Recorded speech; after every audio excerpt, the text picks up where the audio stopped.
នៅគ្នាមានដែលឆ្ងល់អត់ថានៅពេលដែលគេយកវីដេអូមកបរិយាយហើយគេដាក់រូបរបស់គេហ្នឹងនៅលើវីដេអូបែបនេះហើយអ្នកគ្នាចង់ដឹងថាគេធ្វើបែបម៉េចអត់ចឹងសម្រាប់អ្នកដែលគាត់ចង់ដឹងកុំភ្លេចមើលវីដេអូនេះឲ្យដល់ចប់ចឹងសម្រាប់ការដែលធ្វើវីដេអូបែបនេះគឺគេធ្វើនៅក្នុងទូរស័ព្ទដៃក៏បានកុំព្យូទ័រក៏បានឬក៏ iPad ក៏បានដោយអ្នកគ្នាអាចប្រើប្រាស់ជាមួយនឹងកម្មវិធី CapCut ហើយនៅក្នុងវីដេអូនេះគឺខ្ញុំនឹងបង្ហាញអ្នកគ្នាតើតើនឹងការប្រើនៅក្នុងកម្មវិធី CapCut អញ្ចឹងកុំឲ្យខាតពេលវេលាយូរយើងទៅមើលការធ្វើវាទាំងអស់គ្នា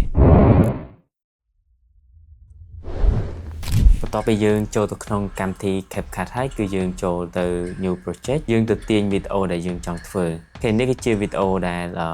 ខ្ញុំចង់ធ្វើវាអញ្ចឹងទៅបន្ទាប់មកគឺខ្ញុំត្រូវការដាក់រូបរបស់ខ្ញុំលើយើងចូលទៅទាញវីដេអូរបស់យើងមួយទៀតអញ្ចឹងឧទាហរណ៍ថាវីដេអូនេះគឺជាវីដេអូដែលខ្ញុំចង់និយាយទៅលើសាច់រឿងមួយហ្នឹងអញ្ចឹងទៅបន្ទាប់មកខ្ញុំចុចលើវាហើយខ្ញុំអូសមកក្រោមខ្ញុំយក overlay បន្ទាប់ពីខ្ញុំយក overlay ហើយគឺរូបរបស់ខ្ញុំគឺនៅលើវីដេអូនៅផ្នែកខាងក្រោមវីដេអូនោះហើយនៅក្នុងវីដេអូដែលខ្ញុំកំពុងដាក់បង្ហាញនេះគឺឃើញតែរូបខ្ញុំទេអញ្ចឹងយើងទៅចុចនៅលើរូបរបស់យើងមួយហ្នឹងយើង scroll ទៅរកពាក្យថា remove bg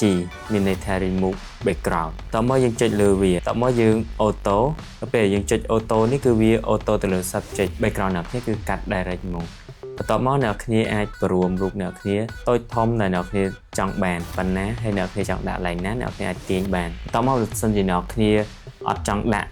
រង្វង់ពណ៌សឬក៏អីផ្សេងជា frame ជាប់ជុំវិញខ្លួនរបស់យើងទេអ្នកគ្នាអាចយកប៉ុណ្ណឹងបានតែបើសិនអ្នកគ្នាត្រូវការដាក់បន្ថែមគឺអ្នកគ្នាចូលទៅកន្លែង remove bg នឹងដដែលយើងចុចលើរូបរបស់យើងសិនបន្ទាប់មកយើងអូសទៅរក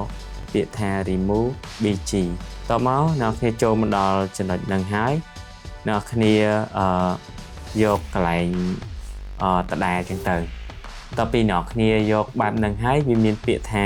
stroke បន្ទាប់មកគឺដាក់ប៉ុណ្ណេះបន្ទាប់មកគឺយើងអូខេយើងអាច play វីដេអូរបស់យើងមើលបាន